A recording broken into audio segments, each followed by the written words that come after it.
you don't really care, don't worry about it.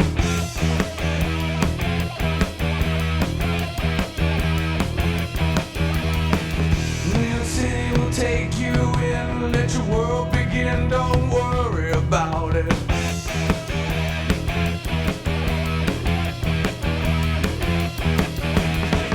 There's a bridge or a fork in the road on the two dead streets. Our people stand where the smoke is clearing, and what we fear is the feeling of your feeling, of my feeling, of the feeling. In the village there's a place to eat, it's a freedom street, don't worry about it.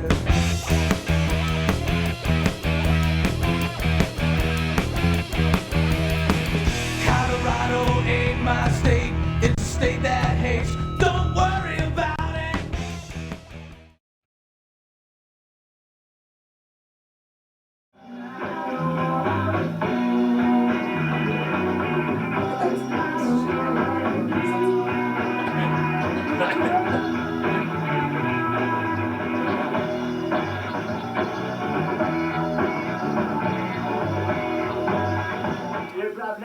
One, two, three, four.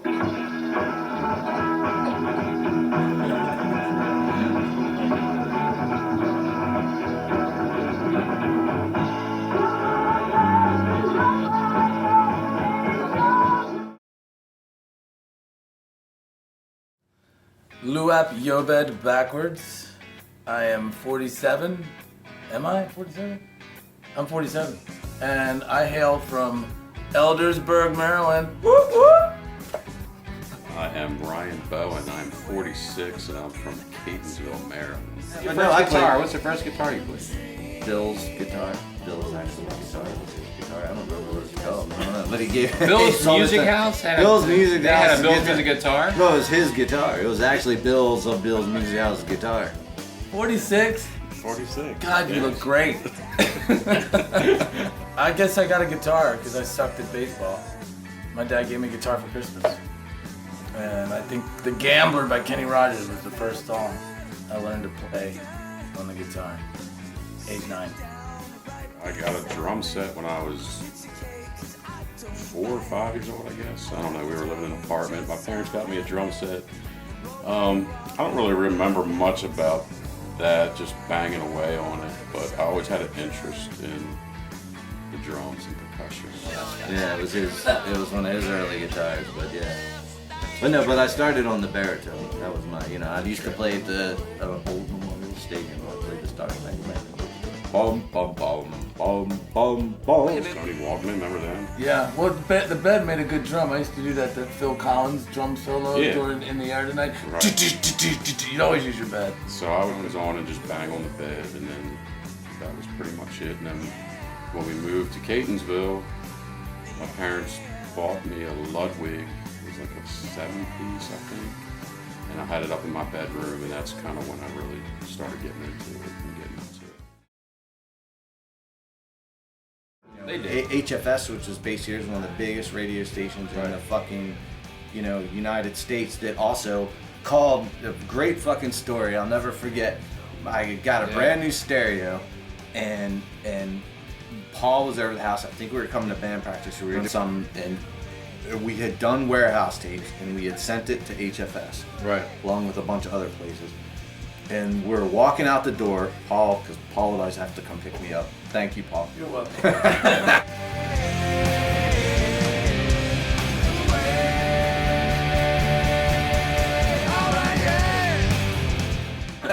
So, Paul's over Hi, at Paul. the house, and me and Paul are walking out the door, and we're like down to the car, and there's my mom comes out the door, and she's like, "There's some Catherine Lauren on the phone.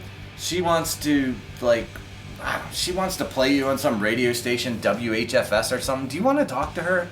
We were like, yeah, because back then, like, people didn't really play, like, local bands Right. on major radio stations. And so me and Paul come running back in, get on the phone with Catherine, And she's like, hey, I got your tape. And I couldn't believe, like, we had sent her a candy bar or something. Somewhere we tried all kinds of weird shit. So, got on the phone with Catherine Lyon, and she's like, hey, I got your tape. And she's like, I don't really, like, I don't do this too often. And she's like, and I really don't, like, find things that impress me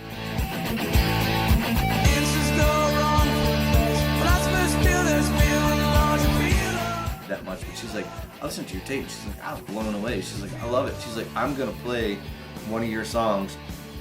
She's like, I'm gonna play The Invite. And she's like, it's coming up in the next, she's like, radio time's a little funny, but she's like, it's gonna be in the next few minutes.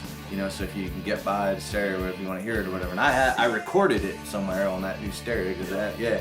So the fucking best part of it was back to back with B-52's Rock Lobster. So it was The Invite and Rock Lobster. And she was like, and then after she announced it, it was like local band, some Baltimore boys doing good, Sporatic Sunjam, and then where she played the B-52's Rock Lobster. I was like, man, that's cool. That was the first time I'll ever never got forget that. First time ever got played on the radio.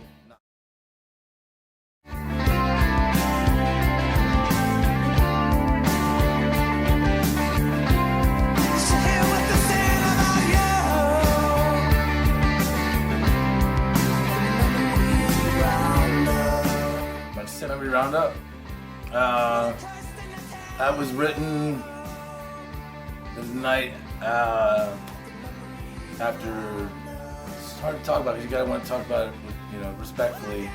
And Jack Cook died, overdosed. And it was a really tough thing for everybody, of course, but especially his close friends, who I love and respect, and wanted to write a song after the night we had gone, I guess, to the wake. Pretty much the same thing, only at a younger age, so I was more naive. I was more, I don't want to say, I just, sadly when you get older, you get a little bit more experienced with understanding. I mean, it never makes it any easier, but it was brand new to me to have that kind of blow. So Jack was my first hard blow of that intense sadness, because even though you have close love, family members that have passed, when you make these close friends, it's on a different, deeper level than you ever knew you were gonna get, with another human being. You know what I mean? It was so heart-wrenching. I got in a car accident on the way home on Rolling Road. I plowed into a front yard because it was just gut-wrenching to see, to see somebody get lost like that. So just went home and just picked up a guitar. That's what came out. And I think because we were all in school, the chorus was, there's a kind of anger there too. It's like, gone is gone. You want somebody to come back, and they ain't coming back.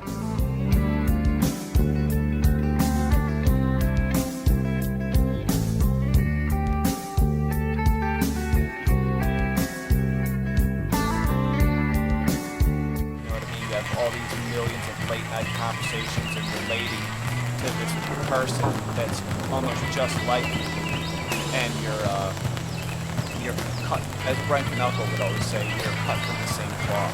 So Jack and I, from a very young age, cut from the same cloth, as you can probably relate to.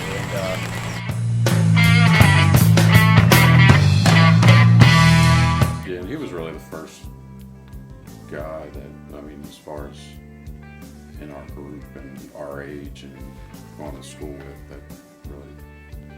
that passed away. Yeah. Your plane went down. Slide over streets. Did you think back during that time, I didn't know anybody that had passed that was our age, so that it made it harder being just out of high school. And you guys were all closer to it because you guys all went to school, grade school and up, and I was kind of the Carroll County country boy that just got sent to the high school, so I hadn't gotten to know him too well, but you know, he had energy that was, you didn't have to know him to, you know, to be around him. It's like, holy crap. That was my first and hardest blow, and boy, did that knock the wind out of my sails. I was just so tremendously sad at such a young age for the passing of Gallagher. And I sat down at the bar, because, you know, when you play in a band, you have to go everywhere fucking way too early and sit around for fucking ever. No wonder. How much time do you spend playing music? You pack everything up to get in the van, if you're lucky. Get in the van, drive to where you gotta go, to sit there and wait to play, and then sometimes like have your set cut short or whatever. Yeah, you might know. play like 5 songs, and next thing you know, like.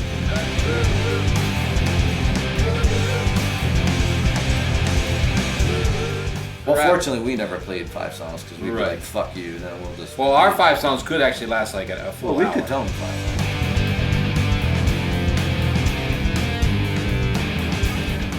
5 songs, so we could make it 2 hours. Yeah. But you know, you go through all that shit, so you're always spending so much time of like waiting to actually play. Yeah. So back in 1993, we had this incident happen where we're Sporatic Sunjam playing at Max's on Broadway at Fells Point, and these 2 guys walk in the bar, and they walk up to the stage and they're asking, "Hey, can we play a song with you guys?" So initially, Joe Gallagher looks at these guys and he says, "Hey man, we're in the middle of a set." I said, "No." I don't even remember Glenn Tilbrook's name. I don't remember the other guy's name. Sorry. We don't know. It was the drummer. But it was the He drummer. was the- Are you here from Squeeze and they want to come up and jam with you? Right. And I was like, he said 2 more songs. And then Some people were a little. Well, no, I had the drummer come up and be like, "Hey man, we're Right. gonna come up and jam with you." I was like, "No, you're not." And he's like, "Yeah, we want to come up and jam with you." I was like, "Well, we're finishing our set, dude." I don't One of our managers at the time, his name was Pete, came over to us and said, hey, these 2 guys, that's Glenn Tilbrook. He's the singer of Squeeze, and that's his drummer. Or the band Squeeze. They're in the bar and they want to play a song. So we walk over, talk to Pete, and say, "Yeah, we're gonna finish up one more song, you know, finish up our set, and then we're gonna go ahead and we're gonna let them play a song." So when that happened, I remember one song that I was playing in a band with. I was in a cover band and played "Pulling Muscles from a Show." It was one of the cover songs. It's a pretty tough song to play on the bass, but I still remembered all of it because, you know, I had just finished playing with this band not that long ago. So He was being really annoyingly persistent, and then it wasn't until Glenn Tilbrook came up to me after we were done a certain thing, and I was like, "Oh," I was like, "Well, hi, Glenn.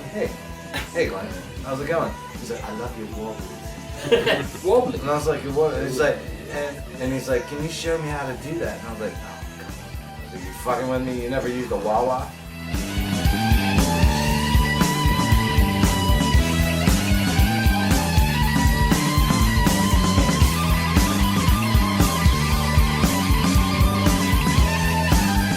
on stage and played a song with them, Pulling Muscles from himself. All the boy got up there and did backup vocals. So I've never used a wah-wah. So I showed him how to use the wah-wah. He changed the guitar solo to the wah-wah pedal. Like he changed the whole guitar solo with the accent of the wah-wah. Then the killer part was though, we sat around, we talked for like because Ron was our manager at the time. Max was clear. We were all hanging out. Those guys were fantastic. The drummer ended up being really cool. It was a year after that event. Yep. It was crazy. What's that? It was all because of Joe. It was. I don't know. But I don't think you'll ever. You weren't real happy when they came up to approach us either, were No, you? because I didn't know who it was. Yeah. I just saw dark figures. Dark. I know we weren't on our set. Yeah. No, we wasn't having any. And they were it wasn't like, once again, it wasn't Glenn, and it was like the drummer was being really persistent. Like, no, we're gonna come. I was like, no, you're not. And he was like, aggressive. So I was like, well, fuck Wouldn't it you. have been great if a fight did break out? Like, we beat the shit out of We Squeeze. squeezed them. We squeezed. Well,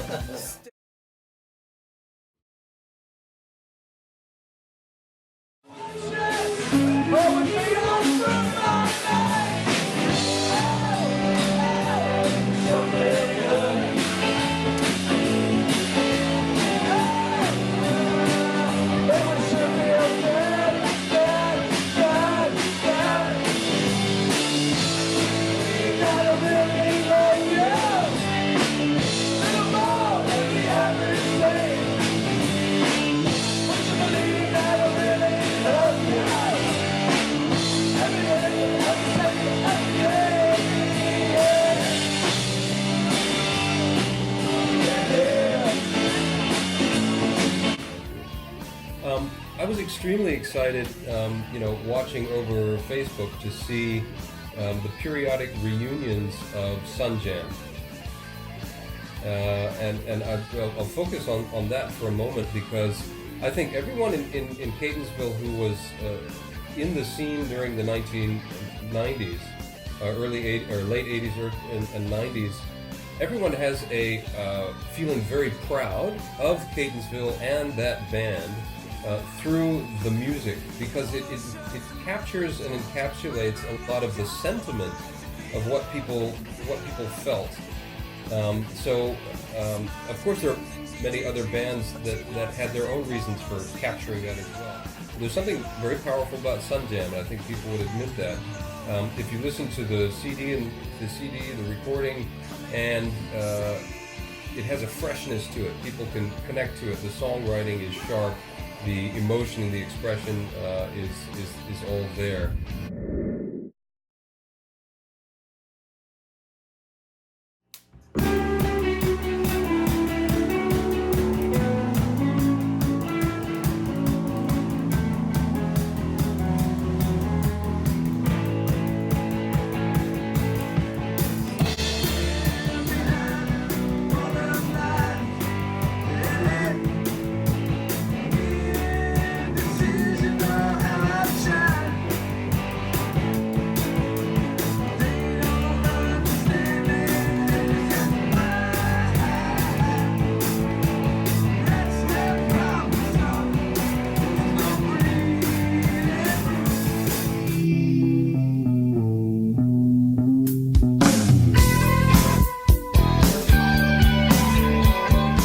Sunjam.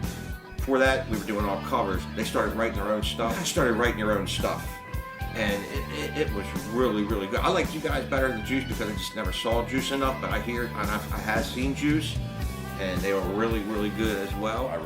I enjoy that the most out of anything. Even still playing sure. today is being creative and actually looking back and say, I played a part, even though it's just the drums, I played a part in creating that, and it's good. It's a good accomplishment, and not only that, but Sunjam songs are, to me, really, really good. They stand the test of time. They still hold up today.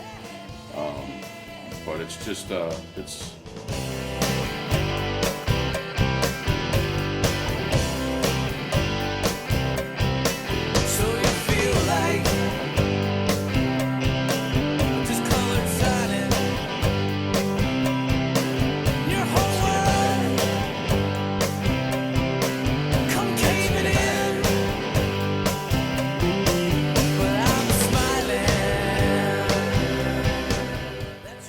It's a good thing, and you hear other bands talk about chemistry, and that's what it is, and that's why they stick around for so long. It's because it's hard to be in a band. It's hard to be around 4 different personalities or 5 different personalities. But we've been fortunate. We've been really lucky. It's rare. We're definitely 4 different personalities in this band. But So you feel like you got no home, but you don't really care. Don't worry about it.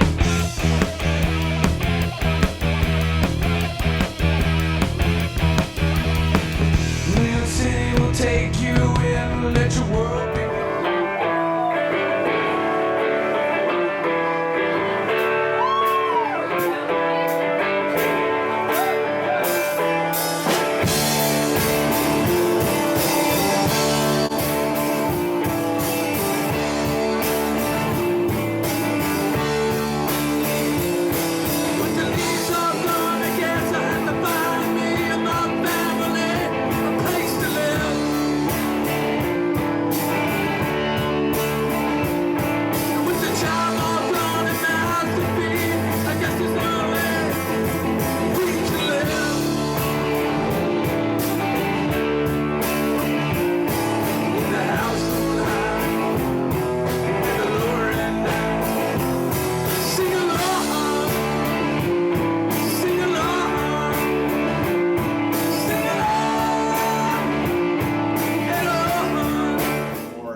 Damn, that band's good than I've ever heard in my entire life. You guys, I'm not getting into a comparison with Juice, but you guys got a shitload of every age of person who was just like, damn man, this is my band. There's a ton of originals, but then you could, you know what I mean, you dazzle people with amazing covers as well, you know what I mean, and not easy ones either. It was like, you know, Stones, you know, real good ones like Sympathy for the Devil and stuff like that. Stuff that would just fucking rock people's worlds, and you know, Down by the River, you know, things that are near and dear to my heart by Neil Young and stuff like that. And you and Paul and everybody would let me come up and sing too. And so that really like sealed the deal for me, man. I was allowed to come up and sing, you know, backup and stuff like that. But I just loved your guys' band so much. I don't know how to describe it though, you know what I mean? It was a teeny bit more mellow, but it was definitely rocking. When Feedback broke up, and that sucked, you know, it was kind of like out in the, you know, in some sort of wilderness, you know, of your musical soul, and returning to, you know, the same place, like kind of like a ground that is important, you know, where we've all played together. And I think not being there when that, and coming back to that ground with original songs is where it's like, okay, no, we weren't just a cover band. We're a band that, you know, has its own things to say, has its own music to play. And we just started to do it. And the cover songs went to the wake, and eventually could pepper them through as, you know, part of it being fun. But people, I think, also saw us not as a cover band anymore, but as who we were as a band. And that was important. The audience didn't want to just see us do, you know, Scorpions.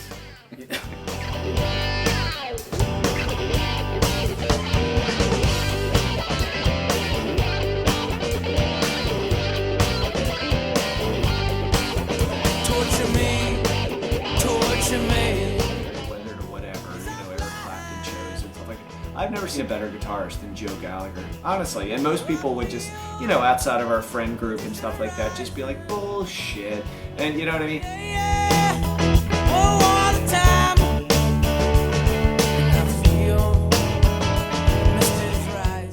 And I know Joe will see this, but legit, from the heart. It was right before like 60 Watt Sham, and I saw a show with, I don't know, maybe he was just jamming with somebody, but whatever. But Joe would get down and he'd be doing the nodules, you know, of Feedback and stuff like that. Or you know, is better than anybody that Joe could just dazzle everybody and blow their minds with jams, with specific solos and jams. I mean, fill in your favorite one, fill in your Eddie Van Halen or whatever, you know what I mean? Like his own style, but I've just never seen a better technician than my friend Joe. I've never. Joe Gallagher on guitar?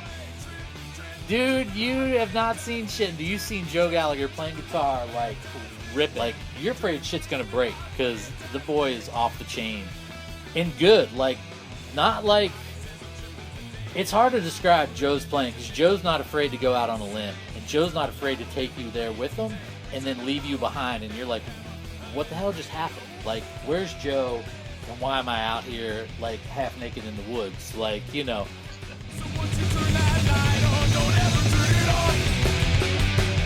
I'm speaking metaphorically, that never did happen, but no, Joe was just amazing, you know, to watch play guitar. But I mean, like, you know, then you got a guy like Paul Deboy and Matt Pitroff as singers.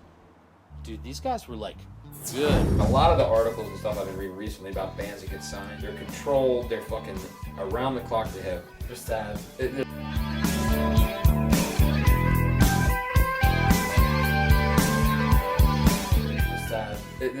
They're not living to create music. They're working for the man.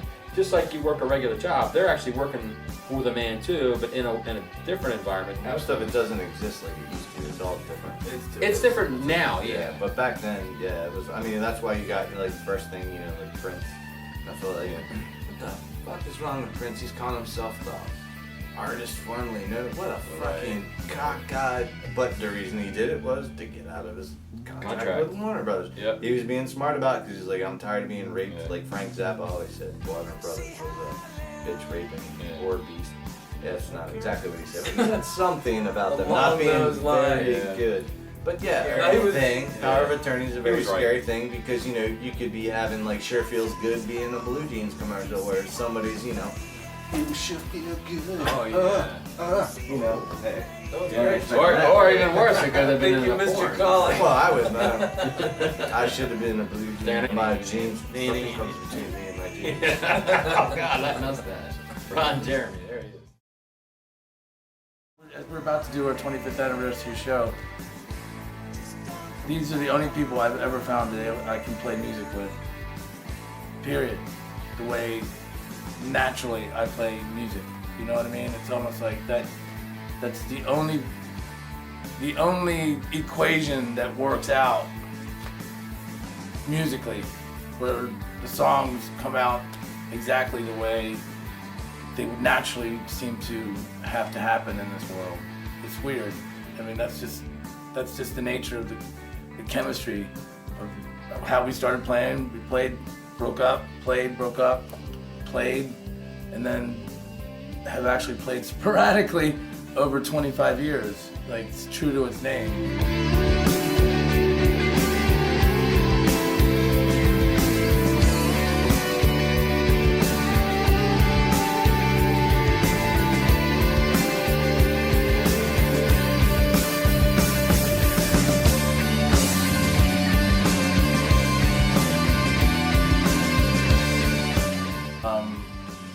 But, you know, they're my brothers, period. You know, we've been through everything in life together, and to look around the stage and to see my brothers playing music with me is like, I think, it's a great source of joy, period. That's right. So where else is a good place? Michelle Lepson. Holy shit! Come here. I gotta say hi. Finally, a good story I can tell. No, this is not. Hey, get your minds out of the gutter, people. Jeez. We went to dead shows a lot together, and she was so sneaky. She would write me notes in my notebook in the back of my truck, and I would find them like years later. And it was like a little special, like, hello from the past. From Michelle. How you doing? You look gorgeous. Those were, you know. Remember when Sean Beer forgot his ticket? No way. Holy moly. Huh. Everybody's having kids. I keep trying. Paul's somewhere in the back on no, do not talk about me. That's okay though. It's chemistry. I mean, it's you can't really explain it. There's just an energy there. There's a respect level too with each member. I mean, we trust each other, we respect each other. You know, I know you've played in a number of bands. I've played in a number of bands. It's just not the same. I mean, when us four get together, there's just something there, even if we haven't played in years. You know, just playing last night and rehearsing last night.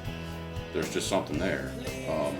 But I think it's more, there's a deep love for, you know, all three of you. And I think that comes out, the passion comes out in the music. You know, and we want to always come back to get together and play. You know, it's rare that 25 years later you can say, hey, we got to do a show.